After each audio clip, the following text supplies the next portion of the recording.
All right, boys and girls. So as we just discussed, this is someone who I've gotten the pleasure to meet this year. Someone who I have gotten to work with a couple times between Beech Ridge and Stafford. You were pretty decent one time. You sucked the last time. But this time we got to party with you in Riverhead, New York. On the other side of the Zoom call, it's going to be JB Fortin, the winner of the Islip 300. What's up, pal? What's going on, guys? Not too much. So, Riverhead, I think is you could call it your home track, right? Yeah, it's my home track. Yeah. Cool. So you have a modified, you do modified things, you win the biggest race of the year. But before we get too far into that, for those that don't know, because you kind of popped out of nowhere yesterday, I think for a lot of people, who the fuck is JB Fortin? I'm just a small Long Island race car driver, born and raised on Long Island. My dad's a multi-time champion, so I'm just trying to follow in his footsteps. The last couple of years, we've been doing a tour and just trying to build a name for myself. So this all starts with dad then, right? So that's how it Yeah, started. So yeah. is he the one that just kind of picked up a race car somehow, or how does that all get started there? So my dad started out in demolition derbies, and he knocked his four front teeth out, and he decided, well, this probably isn't the best decision to be doing that. So he ended up picking up a figure eight car, and he won a couple of championships in that and a shit ton of races, and then decided to move up into modifieds, won championships, races, and all that. Had kids, and now his dumbass has to retire and help me. At least he improved on the safety from going from a demolition derby to a figure eight. Yeah, no, big improvement there. So at what point did you realize that maybe this was something that you wanted to do, or were you just like, here's a go-kart, figure the fuck out? So when I was about 15, me and my sister, or not, I was 13. Sorry, I was 13. Me and my sister really, both of us wanted to race, so we were hounding my dad to get us go-karts, and he was fighting us on it for years. And finally, we got him to buy us two go-karts. In the beginning, I struggled. It was just different. We were running Riverhead, which is like the New Hampshire of go-karts. You're drafting all the time, and it's just a different experience. So it took me a while to get the hang of it. And then a bunch of guys were cheating with fuel and oil. So we just kept working on my cart, getting it better and better. So when they took the fuel and oil away from the cheaters, I kicked their asses for 5 races in a row, and they broke my cart down every week.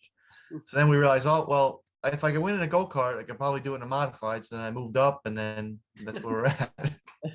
So Pretty big fucking jump. Like you understand, yeah, right from a go-kart to a modified. like no in between, no shit Nope. box racing, no Nope. street stock, Right. nothing like that. Just here's a fucking modified. Yeah, pretty much. Because my dad had, my dad at that point already had 3 modifieds. My sister had one, and he had his backup car. So I'd run his backup car part-time, and then one of our family friends put me in his car for a couple races. So that was a big jump. So And then just ran Riverhead mostly. And so walk us through that then, because I very much, I know a lot of people that went straight from go-karts to like super late models or late models or whatever, but like for you personally, a go-kart to a tour type modified, that's a big jump. So what was that like? Did that scare the shit out of you, or were you like, oh my god, so do this more often? So the interesting thing is a lot of guys that were go-kart racers, like Justin Bonsignore, he was a go-kart racer, and he pretty much, I don't know if he ran anything else. I think he might have ran a couple other things, but I'm pretty sure he pretty much went right to a modified as well. But the thing was, they had a place called Medford Speedway, which is on Long Island as well. And it was a tiny little like 16th mile go-kart track. So it was like running a stock car on a little, you're a go-kart though, you know what I mean? So same idea. So you use brake and gas around the track. When I got into it, we were at Riverhead, so it was all drafting. So there was no comparison between that go-kart and me getting a modified. You know what I mean? There was no comparison. So yeah, it was a little bit of a learning curve, which most people were like, how the hell did you do it? I said, just watching my dad over the years and then just lots of laps practice. I think I respect that quite a bit, to just hop in there and Yeah. that's a huge jump. That's insane. 5 horsepower to 600 horsepower. yeah, exactly. That's exponential growth, I guess, or whatever. Yeah, major. You've been doing that for quite a while now, right? So how long have you been in the modified? I think it's about, well, I'm going to be 28 in December. So when I was 18, I got my first car. So 10 years. 10 years. So So up until yesterday, what was the coolest thing you had done? Because yesterday, I mean, you did a pretty cool thing yesterday. So the coolest thing I did was I won, my first race on my own. I didn't have a crew chief. It was me and my buddy Jay, which is still on my team. You guys met him, Jason Blatz. Me and him just worked our asses off in my garage and just kept trying stuff every week. And we finally went out there one race. I started 8th, worked my way to the front, and just took off. And that was the biggest one up until now. And then earlier this year I got a win, and then this one. So was that just like a weekly show or? Yeah, weekly shows. Yeah, just standard weekly shows. I had a top 5 in a big race in Pennsylvania. They run what do they call it? The King of the Green, or at the time it was King of the Mountain. I finished top 5 in that race. That was pretty cool a few years back. But so had you gone years between wins? You saying that one where you started 8th and worked your way to the front and won, and then you said that was 2 years ago. and then you won earlier this year. Yeah, well, 2 years ago, and that year I actually got suspended from Riverhead, and I went on the tour. So that's how I ended up on the tour. Yeah, I was gonna say, because that go-karts, the modified, that's a big enough jump as it is. Then you start your weekly racing at this one track. You get used to this one place. So what provokes the let's go NASCAR fucking tour racing? So I was running weekly at Riverhead, and I think I was in the top 5 in points. And there was this guy that came along. I'm not going to give out names because now we're okay being the guy, but at the time we didn't really get along racing wise, and every time he was there we would go at it. And he showed up for this one race, and I was running 3rd. And for some reason, I think I was on the bottom on a restart, and it was actually Kyle Elwood was 2nd, which you guys know Kyle Elwood, I'm sure. He used to run the tour as well, but he was 2nd, and we took the restart. We went through 1 and 2, and we were coming out of 2, and he decided that he wanted to try to pinch me down to try to clear himself. Well, I caught him in the left rear getting down into 3, and it kind of turned him sideways, and I backed out, and he was like 3/4 way through the corner, and somebody decided to make it 3 wide. So I was like, well, this isn't going to work. So I got in the gas pedal, and I just clipped him, and he kind of went to the infield, and they put me to the back. So I'm like, you fucking kidding me? I had the car to win the race here, and you put me to the back. So I was coming through the field, and like I said, I'm top 5 in points. And I got to this guy, and he was running me all over the place. So I punted him up the racetrack, made a big move on him. And next corner, he tried to take me out.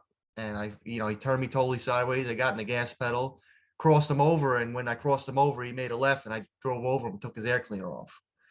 So now the track's like, well, obviously that was intentional. Like, not really. I made a quick move on him, and he decided to come down, and next thing you know, I took his air cleaner off. So after that, he threw his Hans of Ice at me. They threw me off the track, and then it was a fist fight in the pits, and that was it for me at Riverhead full time.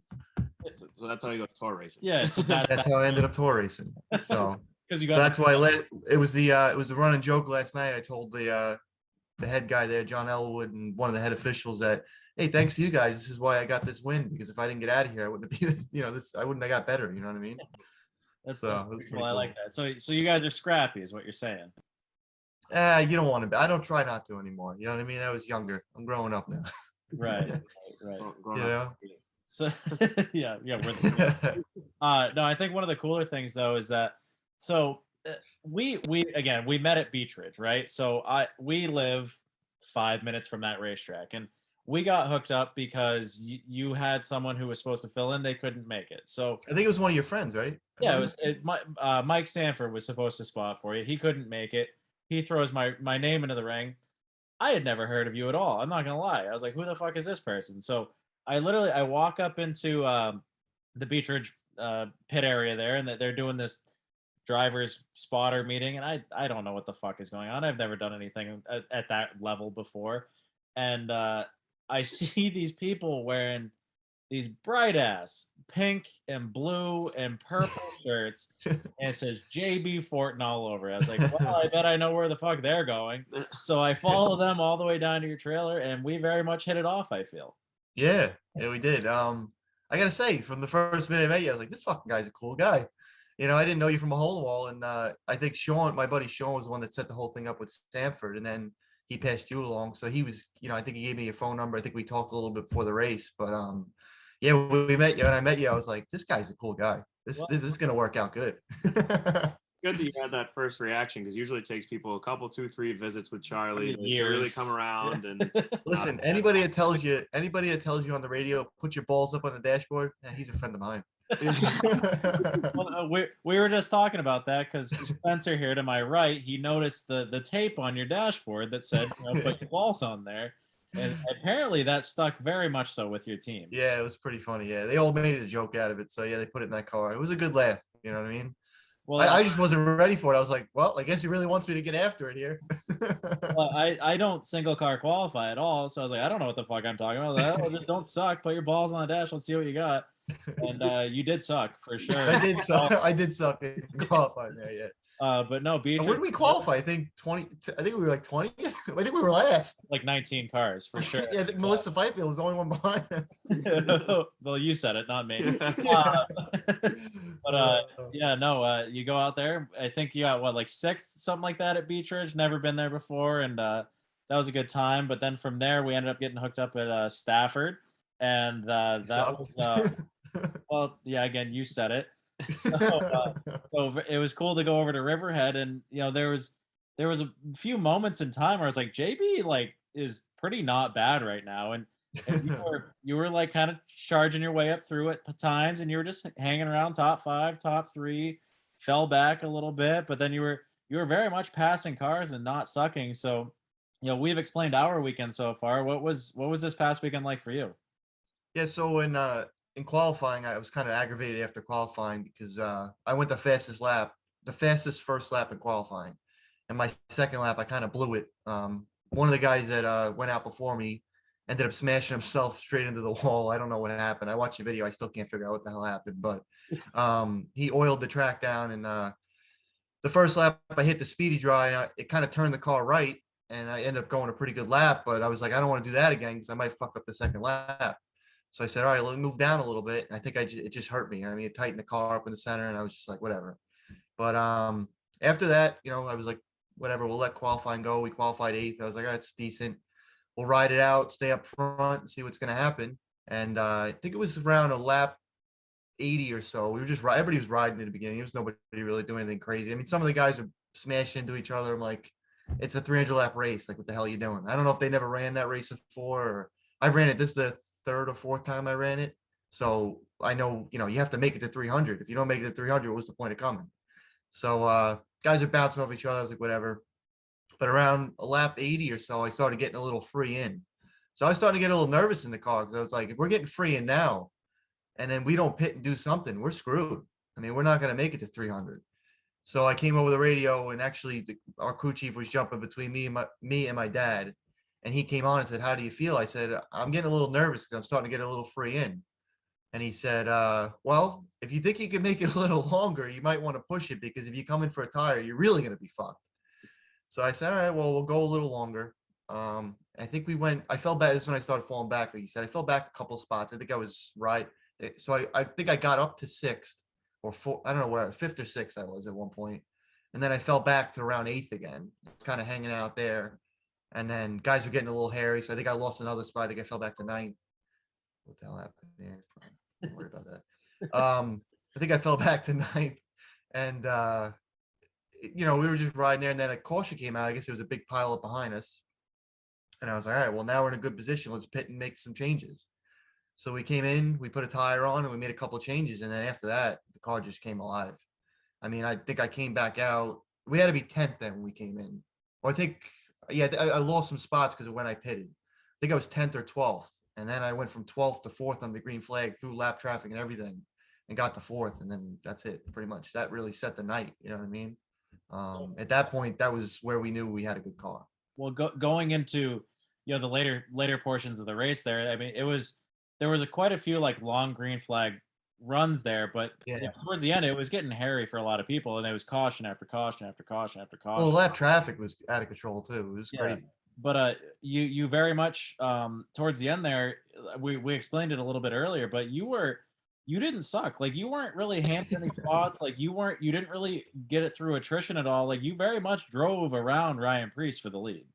Yeah, I mean, when I got behind him, when I came out 4th, like I said, I think I passed Silk to make the first pass, which was a decent pass. And then Timmy was on Preece's bumper, and I forget who was leading at the time. I don't know. Maybe it was Silk. I don't know who was there, but there was a couple of good passes I made there. And I was like, this car is hooked up right now. I mean, I was like, we're going to be pretty good. I mean, it's still 100 laps to go. I think that's what, it was like 175 to go. I was like, we're going to be pretty good.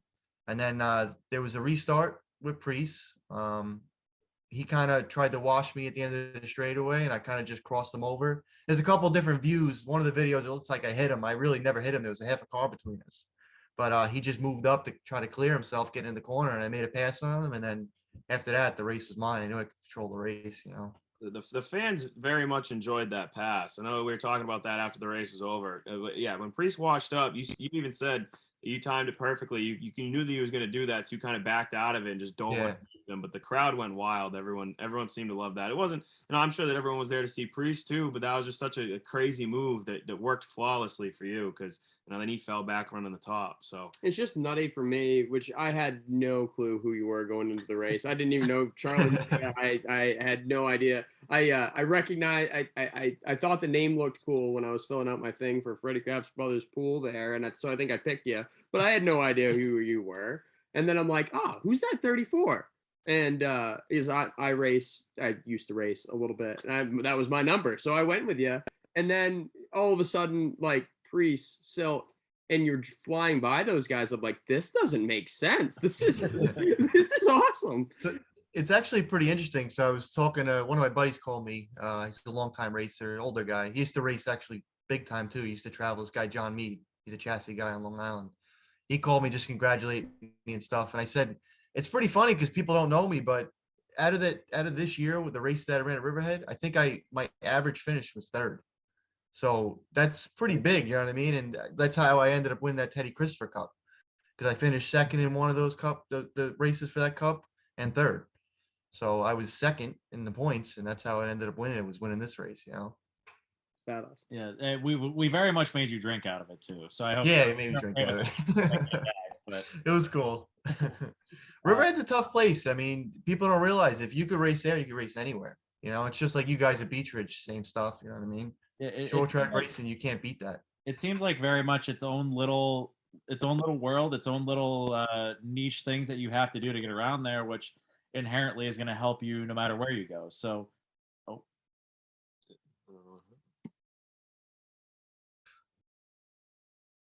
right, so we're recording again. Don't know what the fuck you just did there, but you said you have Yeah, I don't know. It said something. Best thing you've done yet. yeah, Good thing my fucking laptop isn't like my race car. This would be bad. we're rubbing off on you. We're pretty logically illiterate, and things usually happen like this quite a bit. So I'm just glad we got that first part saved because that was pretty good. Yeah, up until you just vanished and we were talking to ourselves for a second. I think we're talking about how, like, if you don't suck at Riverhead, you're usually pretty decent elsewhere, and I think that track very much promotes just being able to figure out a lot of mechanical grip and getting your race car to go good there, so that it just kind of transfers no matter where you go. But the bigger question that we've tried to come up with here, so your race car, your point standings, the programs, your t-shirts, they all say JB Fortin. Facebook very much says John G. So the biggest question is, what the fuck is your name? So the funny thing is that me and my dad have both John. So when I started racing modifieds, there was numerous times where they screwed up the point system in New York State system. So with running a Class 1 division, I guess they call it, right? I believe it's Class 1. I think they call it.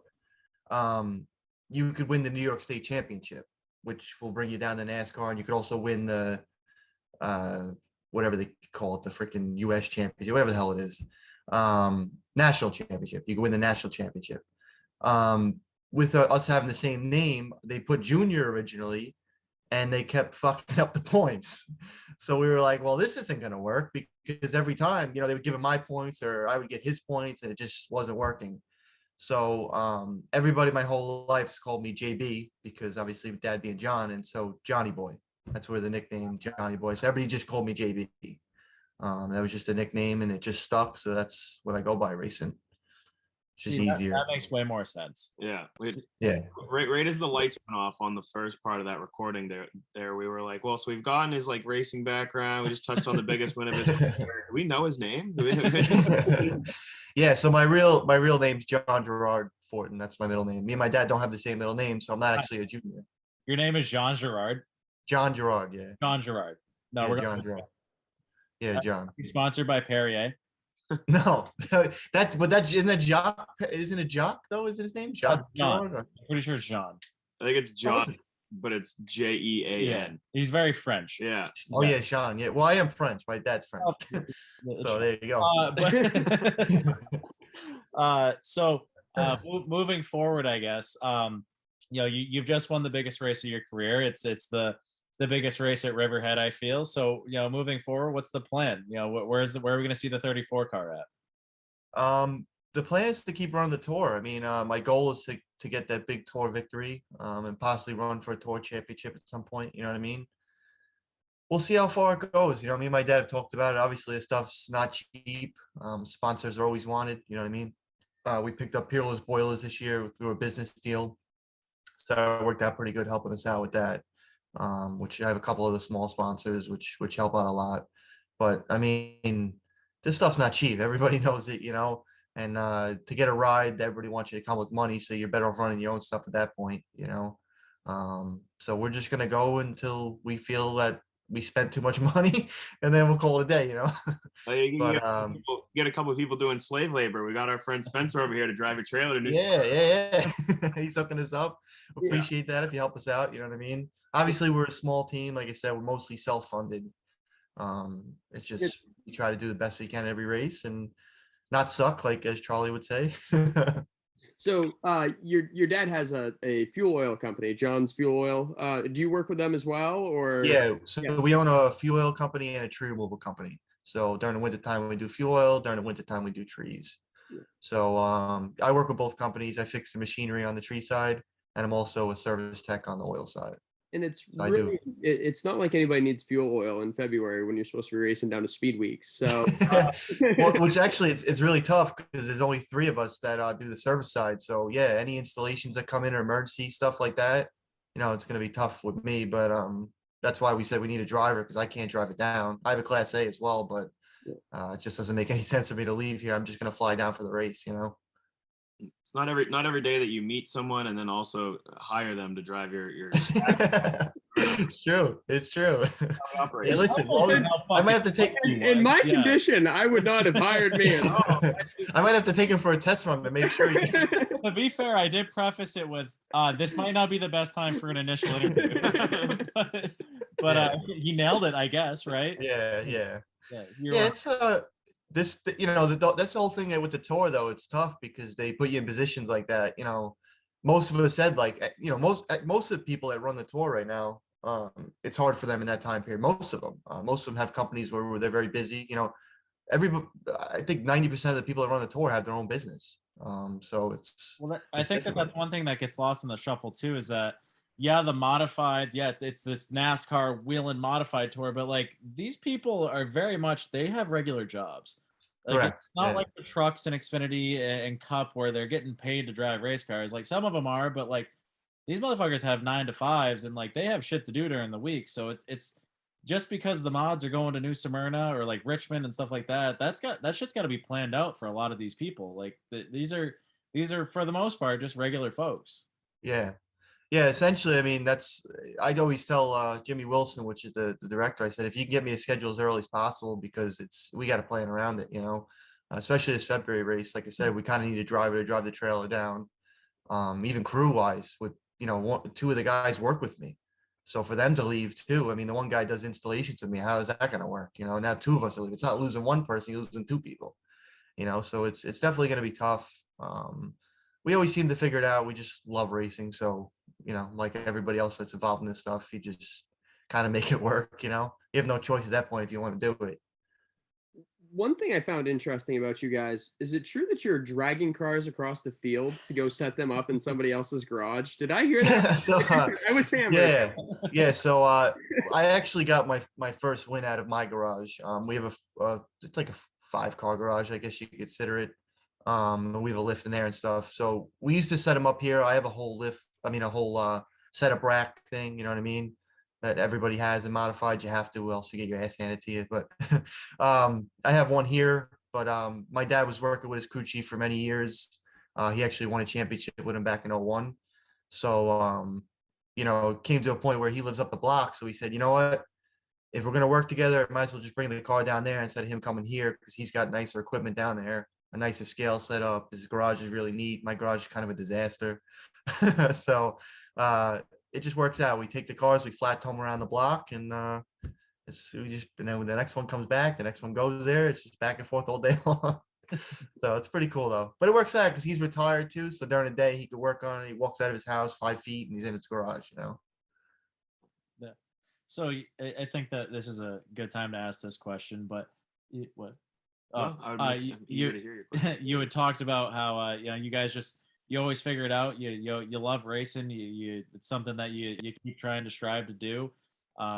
Sounds like you have plans to keep modified racing here in the future, but this is something I like to ask every single guest that we've ever had on the show. But you know, a lot of people go for the speed or the adrenaline or to be able to pass race cars or the people or whatever. But what is it that keeps JB Fortin to keep coming to the racetrack? I like to win.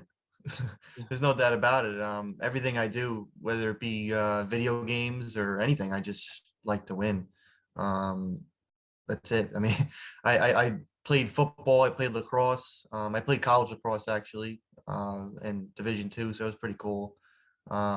But I just like to win. I love working on cars, and like I said, I've been around racing my whole life. So for me to get in behind the wheel and stuff like that, it's just go after it, you know. Well, I guess shit. Yesterday definitely helped you get back to the racetrack. Yeah, Has it, yeah. has it sunk in yet? Because yesterday you were kind of like in awe, kind of like a lot of the fans probably were, because you probably weren't the favorite. Yeah, I didn't know that you had only had 2 wins going into yesterday, and then you go into Yeah. the biggest win of your career. And I remember we were sitting there at the pit pad, and you were like, "What just happened?" You just Yeah, kept I'm still kind of like before I got on with you guys, me and my wife were talking about it. I'm still like, I don't think I won yesterday. Yeah.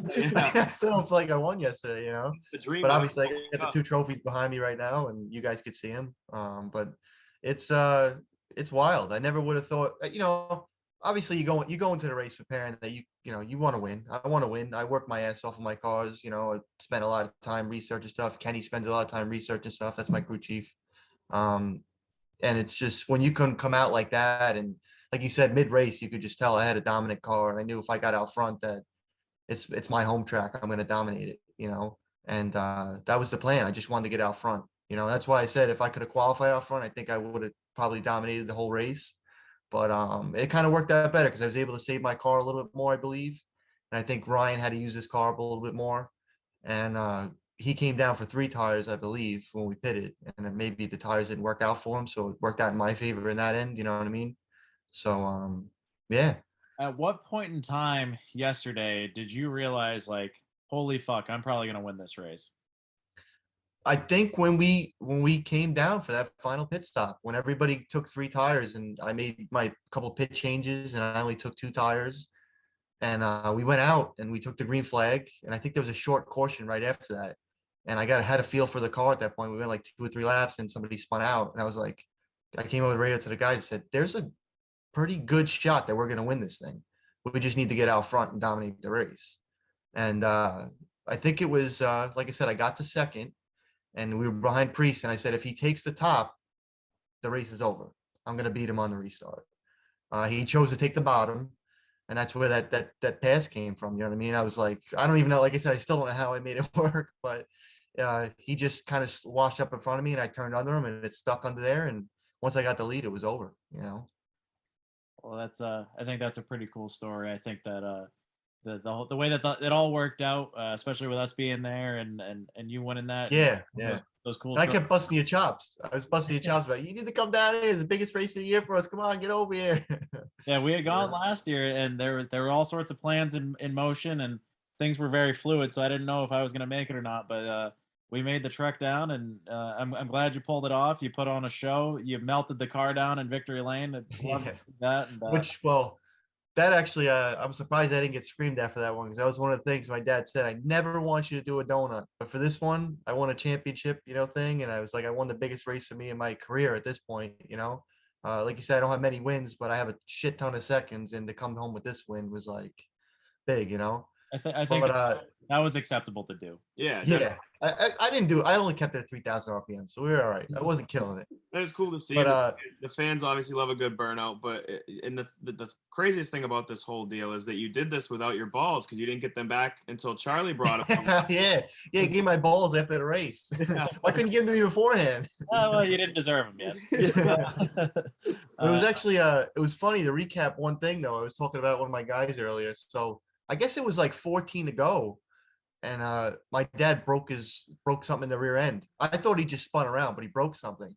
So the caution comes out. It's my dad sitting in the turn. I'm like, are you fucking kidding me? You cause a caution when your son's leading the race. Yeah. But, he broke something, so it wasn't intentional. I was sitting there watching that happen. I was like, if that just cost him that race, I was like, Thanksgiving is going to be fucking miserable. It would have been That interesting. just wouldn't have been a good time. But Yeah. no, like I said, I'm glad you pulled it off. It was quite the thing to watch and see unfold in front of us there. And you guys are good people. You know how to have a good time. You know how to feed people. That's for fucking sure. You like that food, huh?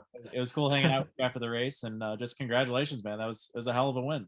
Thanks, man. I'm glad, like I said, glad you guys were able to make it out. It was cool, Had a lot Sorry, of people there. sorry we dirtied up that cup.